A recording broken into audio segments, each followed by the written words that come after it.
Welcome. Thank you for joining me. I've just been sitting here and I'm thinking that we do not understand what the work of the blood is, especially pertaining to our personal lives. That is what I'm sitting here and I'm thinking. It is very easily said that the blood speaks. The blood of Jesus does this. But practically, the first place that I saw the blood in action is in the court of the blood.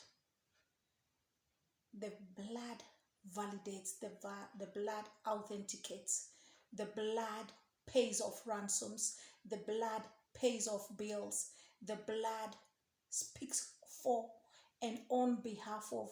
I have seen in the court where somebody is accused and there is an accusation upon their lives. This is somebody who's deceased.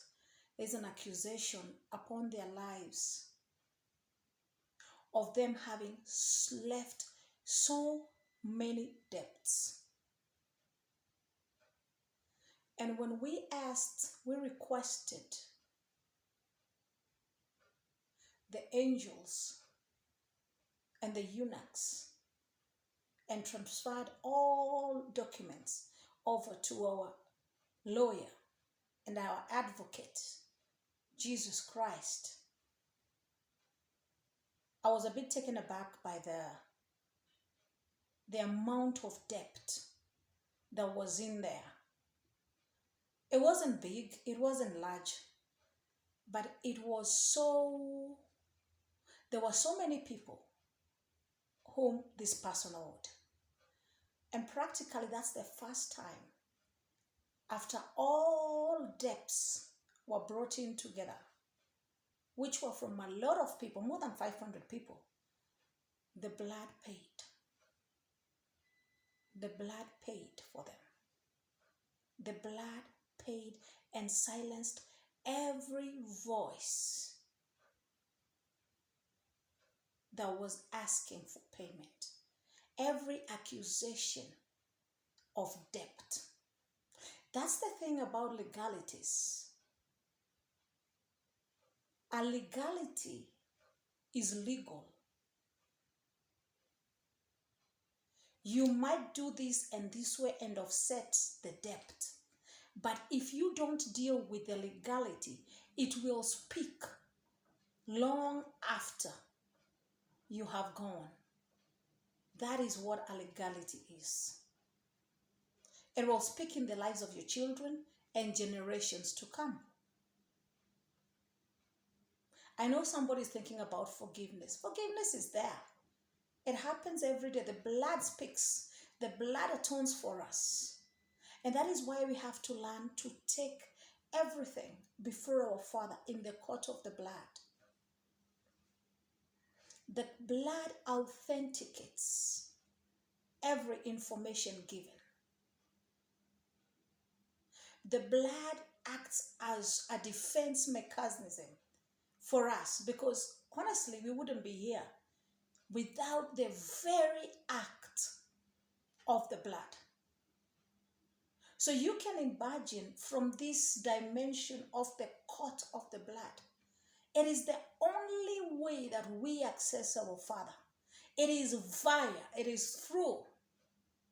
There is no other way but by the blood. So if there is no other way but by the blood, so everything must pass through this tunnel into the light of the blood. Everything. Our lives, our destinies, anything that we bring before the Father is authenticated. Anything that is written off, anything that is discarded, anything that is pronounced dead, anything that is thrown away, possessed, taken over by repossession, by virtue of us passing it through the blood, by virtue in this dimension of the court of the blood, this article, this thing coming with contact of the blood, it begins, it's like a CPR. It's like mouth to mouth. Anything dead begins to live.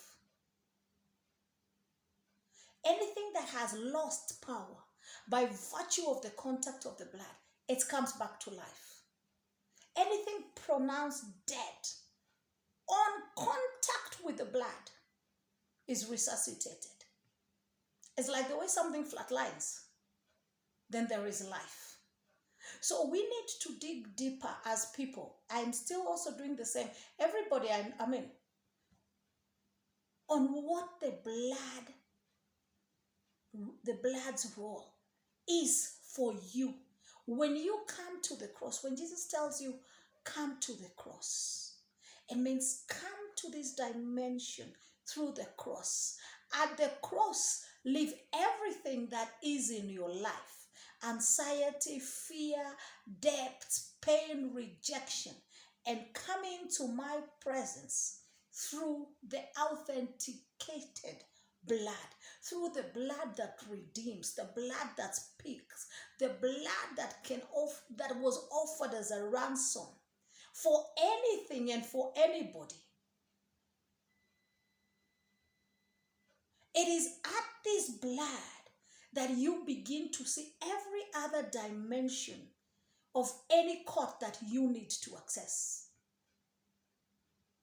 And like I've been saying, from my dimension and from what I see, the courts are so many.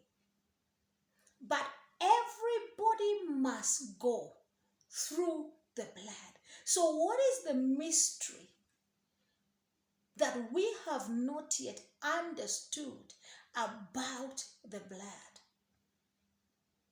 For you to understand the word, you have to get revelation by reading it. So you must take time to study. For anybody to be better at what they do, they must take time aside and sacrifice to learn. For a scientist, they do more of their whatever researches they are doing. So what are we doing to understand? Because we are yet to unearth and fully grasp the power, the authority, the written off, the blank check, the redeeming power and glory, the resuscitation virtues, the grace, the bond that was put for us in the blood. How can the blood annul and write off technically anything that was speaking against a generation of people? And these people physically tell you everybody said it's over. Kila mtu alisema it's finished. How can the blood do this? What is this mystery in the blood? What is it that we are yet to understand and grasp? What is this that we are yet to really internalize about the blood? You can only have access via and through the blood. That makes it so simple because you just pass over, you just go through. But if we took more time, we would understand the power, the living power of the blood that still speaketh, that is speaking, that is still speaking, that authenticates and legalizes anything that speaks against us from the courts of the blood. Thank you for joining me. God bless you.